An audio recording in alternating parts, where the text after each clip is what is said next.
A reading from the Holy Gospel according to Matthew, chapter 22, verses 1 to 14. The passage is taken from the Message version of the Bible. Jesus responded by telling still more story. God's kingdom, he said, is like a king who threw a wedding banquet for his son. He sent out servants to call in all the invited guests, and they wouldn't come. He sent out another round of servants, instructing them to tell the guests, "Look, everything is on the table. The prime rib is ready for carving.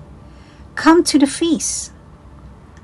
They only struggled their shoulders and went off, one to weed his garden, another to work in his shop.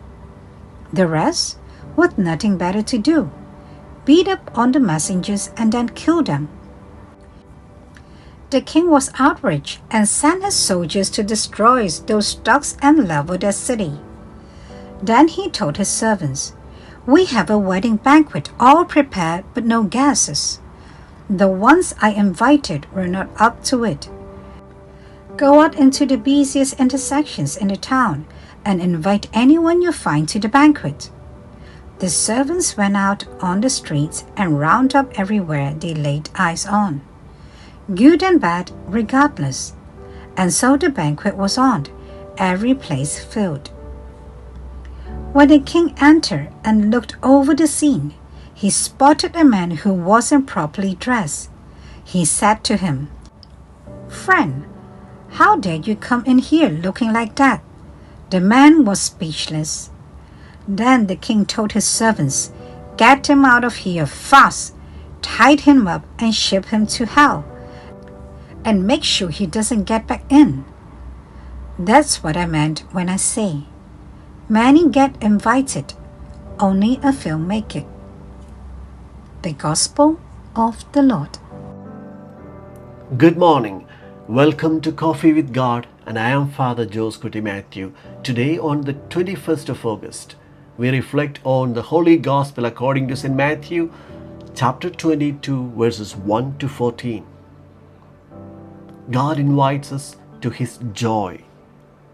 In today's Gospel, Jesus tells us about a king who prepares a wedding banquet for his son.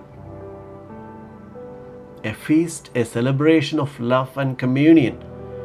This king is God Himself, and His deepest desire is to share His joy with us.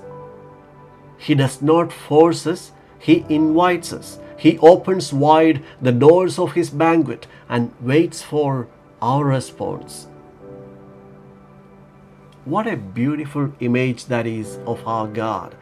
He does not impose Himself but lovingly calls. He prepares everything and yet leaves us free to accept or decline. As Saint Augustine reminds us, He who created us without our help will not save us without our consent. This is the dignity of our freedom. And yet, how often do we turn away from this invitation? The Gospel says that many of those invited had their excuses. They were too busy with their own fields, their own business. And how often do we do the same? We fill our lives with noise, appointments, and distractions, and we miss the gentle voice of the one who calls us to something greater, to communion, to joy, to love. But God does not give up. He keeps inviting. He goes out to the streets and gathers all, the poor, the forgotten, the broken. Those who know they need grace are the ones who come. And when they say yes, the banquet is filled. Let us ask ourselves honestly, what space do I give to God in my life? Do I say yes to His invitation, or do I close the door because I am too occupied with myself? Let us learn from Mary, who with her humble yes opened her life to God's joy. May we do the same.